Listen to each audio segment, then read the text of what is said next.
Well, it's a no-win situation for retirees and disabled vets.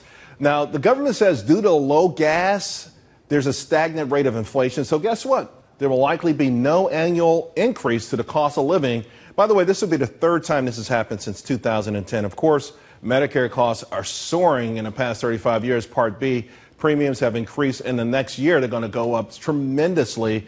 And listen, we know all these other things in life are going up as well. There's a major disconnect between what the government sees and counts as inflation and what we know in our real lives. So back with me, Steve Moore and Pete Hegseth. And Steve, I'll start with you. I don't see how the government continues to say there's no inflation when eating out has gone up, eating at home has gone up, the price of education has gone through the roof. I mean, everything except gasoline is through the roof.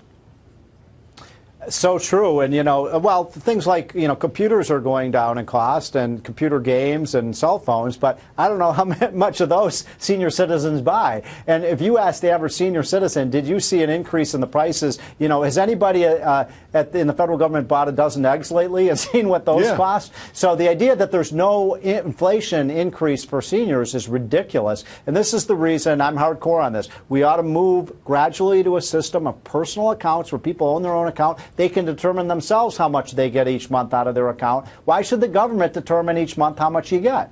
Pete, these policymakers, to Steve's point, we had eggs at a record earlier this year. Rent is absolutely through the roof. Imagine if you're a retiree who lost their house in 2008. You've been forced to rent, and now your rent goes up every year. And the government's saying, hey, by the way, you get because inflation's not up.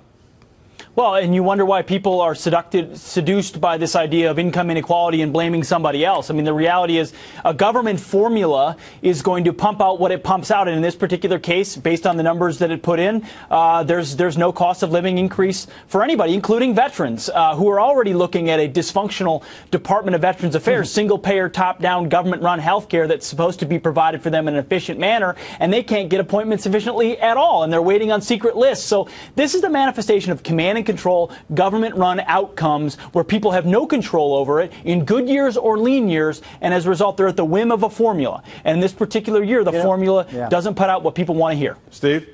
Charles, the three greatest lies in Washington are, number one, that the unemployment rate is 5% when it's really 10%. Number two, that inflation is 2% when it's really 4 to 5%. And number three is the government's here to help you. Yeah, somebody named Ronald Reagan kind of told us about that one.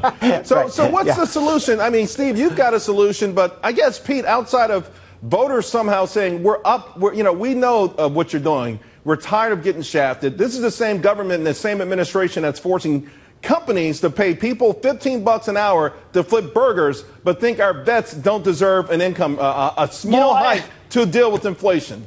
I think conservatives have to be better still at articulating how free market solutions increase well-being of individuals. That it isn't just about throwing you to the whim of the market, but about empowering you with choices and the ability to be flexible when you otherwise wouldn't be, to keep the money that you've earned and have control over it. Instead of just saying, we get another 1%, we get another 2% for the vets. Of course we need to do well by them. We need to make sure they're best served of anybody. But ultimately, we need to articulate to vets and anybody else why when government controls your money, you ultimately will lose or have no control. And when you are empowered, you've got a better opportunity to have outcomes, and it increases your wealth, your opportunity, not the whims of the market. We just don't do a good job of talking about it. Steve, you met with a lot of these candidates. I mean, Steve, you've met with a lot of these candidates. Who do you think, I mean, it doesn't have to be one, but are there candidates out there that you think, yes, they can articulate this in a way that the average person gets it, and it sounds a lot better than free cell phones? None of them, unfortunately. There's a saying in Washington that Social Security is the third rail of American politics. None of them want to deal with this. And by the way, on what we were just talking about, those benefits could be twice as high, literally twice as high, if people could actually, tap into the power of the market. What you talk about every night, Charles, when the market goes up, then everybody does better. Let's turn workers into capitalists so they own their money rather than the government saying, oh, here's a little 1% this year, 0%. That's crazy. Nobody can live on that. It's crazy. Have these guys tried to pay it? Have they tried to pay these bills? 3 times since 2010, gentlemen. I tell you, it is heartbreaking, absolutely heartbreaking, the way we treat our vets and other retirees. It really is. I can't believe it's shameful. Thank you both very much. Really appreciate it. Okay.